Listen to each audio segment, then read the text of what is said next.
ನಿನ್ನ ತಾಳ್ಮೆಗೆ ತಕ್ಕ ಪ್ರತಿಫಲ ದೊರೆಯೋ ದಿನ ಹತ್ತಿರ ಬರುತ್ತಿದೆ ರಾಧಿಕಾ. ಕೊನೆಗೂ ನಿನ್ನ ಪ್ರೀತಿ ನಿನಗೆ ಸಿಗೋ ದಿನ ಹತ್ತಿರ ಬರುತ್ತಿದೆ.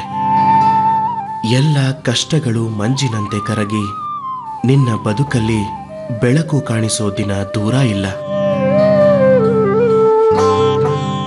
ಕಷ್ಟಗಳೇ ತಿಳಿಯದೆ ಬದುಕು ಪರಿಪೂರ್ಣವಾಗುವುದಿಲ್ಲ ಅನ್ನುವುದಕ್ಕೆ ನಿನ್ನ ಬದುಕಲ್ಲಿ ಇಷ್ಟು ನೋವು ನಿರಾಶೆಯನ್ನ ನಾನೇ ತುಂಬಿ ಕೊನೆಗೆ ನಾನೇ ಎಲ್ಲದರಿಂದಲೂ ಬಿಡುಗಡೆ ಮಾಡೋ ದಿನ ಇನ್ನೇನು ಸ್ವಲ್ಪವೇ ದೂರದಲ್ಲಿದೆ. ಪ್ರತಿಯೊಂದು ಘಟನೆಗೂ ಕಾಣದೇ ಇರೋ ಕಾರಣಗಳಿದೆ ರಾಧಿಕಾ. ನಿನ್ನ ಬದುಕಲ್ಲಿ ಇಲ್ಲಿಯವರೆಗೆ ಘಟಿಸಿದ ಸುಖ, ಸಂತೋಷ, ನೋವು, ನಿರಾಶೆಗಳಿಗೆ ಅಂತ್ಯ ಹಾಡುವ ಘಳಿಗೆ ಹತ್ತಿರವೇ ಇದೆ. ಭಕ್ತಿಗೆ ಮತ್ತು ಸತ್ಯಕ್ಕೆ ಸೋಲದೇ ಇರೋ ದೈವವಿಲ್ಲ ರಾಧಿಕಾ. ನಿನಗೆ ನಿನ್ನ ಪ್ರೀತಿ, ನಿನ್ನ ಸಂತೋಷ ಎಲ್ಲವನ್ನೂ ಮರಳಿ ನಾನು ತರುತ್ತೇನೆ. ಎಲ್ಲವೂ ಒಳ್ಳೆಯದಾಗಲಿದೆ. ಸತ್ಯಕ್ಕೆ ಸುಳ್ಳಿನ ಪರದೆ ಮರೆಮಾಚಿಕೊಂಡಿದೆ. ಸ್ವಲ್ಪ ಕಾಲದಲ್ಲಿಯೇ ಎಲ್ಲವೂ ಮಾಯವಾಗಿ ಸತ್ಯ ಎಲ್ಲರಿಗೂ ಗೋಚರಿಸಲಿದೆ. ನಿನಗೆ ಒಳ್ಳೆಯದಾಗಲಿ. ಕೃಷ್ಣ,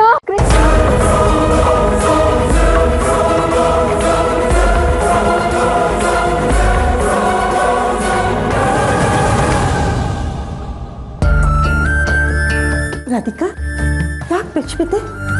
ಅಮ್ಮ, ಕನಸ್ಬಿಟ್ಟು ಕೃಷ್ಣ ಕನಸಲ್ಲಿ ಕಂಡು ಹಾಕಾಯ್ತು. ಕೃಷ್ಣನ? ಹೌದಮ್ಮ. ಇನ್ ಮುಂದೆ ನಿನಗೆಲ್ಲ ಒಳ್ಳೇದೇ ಆಗತ್ತೆ. ನಿನ್ ಕಷ್ಟಗಳೆಲ್ಲ ದೂರ ಆಗೋಯ್ತು ಅನ್ಕೊಂಡ್ ಹಾಗಾಯ್ತು. ರಾಧಿಕಾ, ನೀನು ಯಾವಾಗಲೂ ಕೃಷ್ಣನ ಜಪ ಮಾಡ್ತಿರ್ತೀಯಲ್ವಾ?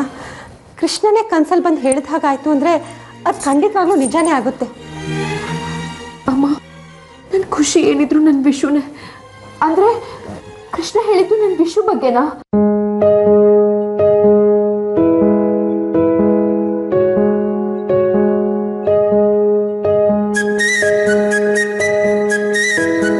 ನೀವು ತುಂಬಾ ಸ್ವಾರ್ಥಿಯಪ್ಪ ರೀ. ಇನ್ನೇನ್ ಮತ್ತೆ, ನಮ್ಮ ಮಕ್ಳ ಹತ್ರ ನಿಮ್ಮ ಅಪ್ಪ ಅಮ್ಮನ ಬಗ್ಗೆ ಮಾತ್ರ ಹೇಳ್ತಾ ಇದ್ದೀರಾ? ನಮ್ಮ ಬಗ್ಗೆ ನೀವು ಸ್ವಲ್ಪ ಹೇಳಿ.